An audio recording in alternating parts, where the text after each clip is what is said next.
silk. And finally, genuine 19th century boxing socks. We're going to pull all of these socks off of Tori's feet and find the socks of least resistance. Ew, Tori's feet, disgusting. Shut up. Yep, the sock stripper is set, so the team starts at the top. Okay, this is sock number 1. Cotton, long socks, loose elastic. 3, 2, 1. Carrie notes the numbers, and then it's just apply, strip, and repeat. Good man. I need you to take off my socks. Long sock acrylic nylon. Push the button. Ow! Didn't even come off my foot. They both peaked out at 35.38. Tori gets his socks off, over and over and over, as the team tries socks of every material and length to leave no sock untested, just as you demanded. So these ones are the lovely socks knit with love from a fan. All right. Ooh, those look good. 5.64 pounds. Finally, after testing over 50 types of socks, they've got the data they need. So here's something crazy. Out of our top 4 contenders, 2 of them were long socks and 2 of them were short socks. So it's looking like fabric is much more important than length. Who would have thunk? Now, what we also found was that leg hair was a fairly big factor in making it harder to pull the sock off. In most cases, the smoother leg had less resistance. But most importantly, the wool knit sock is the sock of least resistance, requiring only 5.6 pounds of force to rip it from a bare leg. So, the combination of variables that makes for the best sock are smooth leg and non-elastic woven woolen sock. That's going to be your best sock for trying to knock your socks off. Coming up next, this is the moment of truth. were the fans right?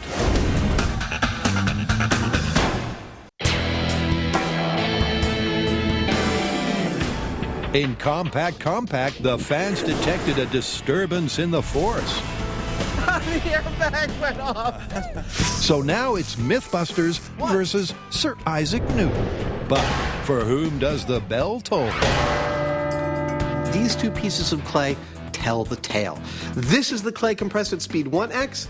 This is the clay compressed at speed 2x. Now, if Jamie's right that 2 cars hitting each other at speed x is equivalent to 1 car hitting a wall at speed 2x, then this is what the clay is going to look like when we smash 2 cars into each other at speed x. If the myth is true, this is what the clay in those cars is going to look like.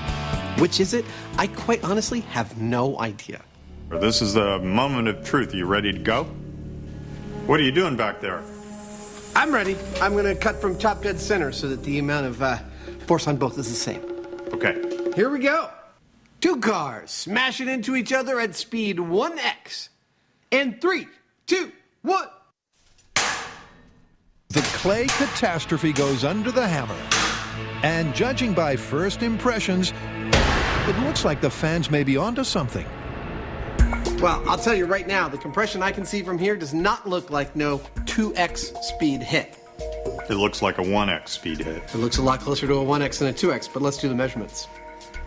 1.54. 1.28. The results are in. The 2-car test clay is almost identical to the clay from the 1x tests, and nothing like the 2x tests. With all the variance in all of our tests, one thing was really consistent, was that the 2x speed hits looked a lot like this, and the 1x speed hits look a lot like this. And our head-on collision, it looks like this. So where are we with the story?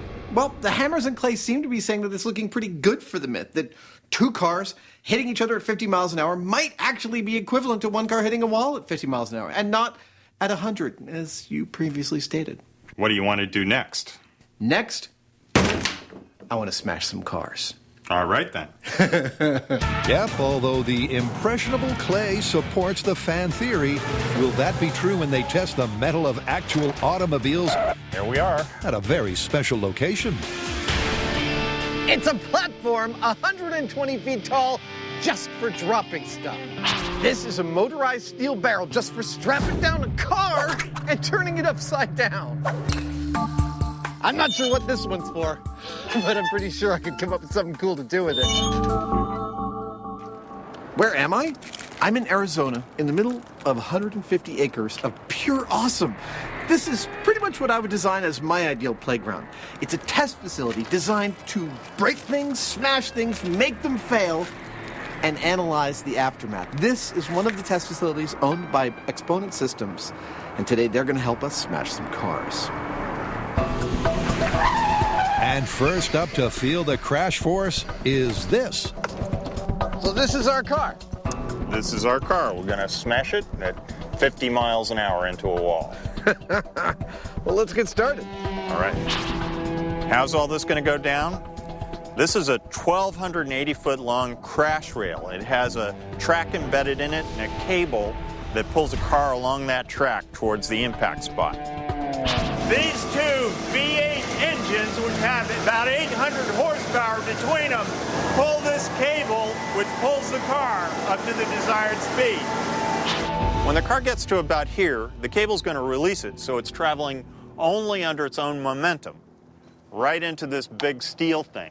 It's at this point that we'll have a complete picture of what happens to a car when it's going 50 miles an hour and comes to a dead stop by crashing into a wall. It's not just a picture they'll be getting. Jamie has also added some high-tech trickery to capture the force facts. There we go. Inside the car, underneath the back seat, is mounted a block of accelerometers that measure deceleration of the impact in 3 separate axes of movement. That information is sent back to a data logger that's mounted in the back of the car. It records all that information. It's kind of like a black box. This crash, it's basically a data point, one of 2 that we will obtain in order to correctly analyze our head-on collision. Careful viewers will note that in the full scale, we're following the same experimental procedure as we did with our hammers and clay. We think it has a nice symmetry. Shall we log the pre-crash length? Sure. 15 feet. All right, then. All right, the cable's ready. Come on in. With the length logged and the black box engaged, the car is ready to meet its fate, slamming into a solid steel wall at 50 miles per hour.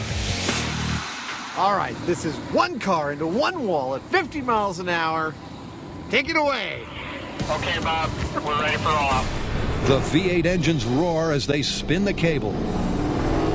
And the car gains speed till it's holding at precisely 50 miles per hour. And then plows headlong into a wall of steel.